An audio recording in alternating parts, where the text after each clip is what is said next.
شروع اللہ کا نام لے کر جو بڑا مہربان نہایت رحم والا ہے۔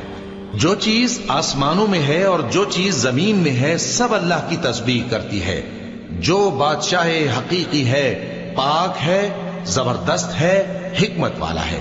وہی تو ہے جس نے ان پڑھوں میں انہی میں سے ایک پیغمبر بھیجے جو ان کے سامنے اس کی آیتیں پڑھتے اور ان کو پاک کرتے اور انہیں کتاب و حکمت کی تعلیم دیتے ہیں۔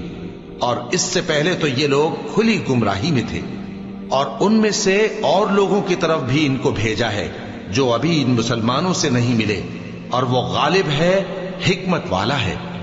یہ اللہ کا فضل ہے، جسے چاہتا ہے عطا فرماتا ہے، اور اللہ بڑے فضل کا مالک ہے۔ جن لوگوں کو تورات کا حامل بنایا گیا پھر انہوں نے اس کے حامل ہونے کا حق ادا نہ کیا، ان کی مثال گدھے کی سی ہے جس پر بڑی بڑی کتابیں لدی ہوں۔ جو لوگ اللہ کی آیتوں کی تکذیب کرتے ہیں ان کی مثال بری ہے، اور اللہ ظالم لوگوں کو ہدایت نہیں دیتا۔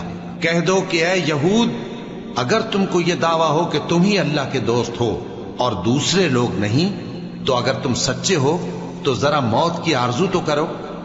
اور یہ لوگ ان اعمال کے سبب جو یہ کر چکے ہیں ہرگز اس کی آرزو نہیں کریں گے، اور اللہ ظالموں سے خوب واقف ہے۔ کہہ دو کہ موت جس سے تم بھاگتے ہو وہ تو تمہارے سامنے آ کر رہے گی، پھر تم پوشیدہ اور ظاہر کے جاننے والے مالک کی طرف لوٹائے جاؤ گے، پھر جو کچھ تم کرتے رہے ہو وہ سب تمہیں بتائے گا۔ مومنو، جب جمعے کے دن نماز کے لیے اذان دی جائے تو اللہ کے ذکر کی طرف لپکو اور خرید و فروخت ترک کر دو، اگر سمجھو تو یہ تمہارے حق میں بہتر ہے۔ پھر جب نماز ہو چکے تو زمین میں پھیل جاؤ اور اللہ کا فضل تلاش کرو، اور اللہ کو بہت بہت یاد کرتے رہو تاکہ کامیاب ہو جاؤ۔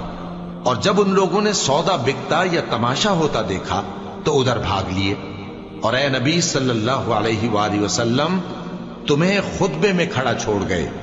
کہہ دو کہ جو چیز اللہ کے ہاں ہے وہ تماشے اور سودے سے کہیں بہتر ہے، اور اللہ سب سے بہتر رزق دینے والا ہے۔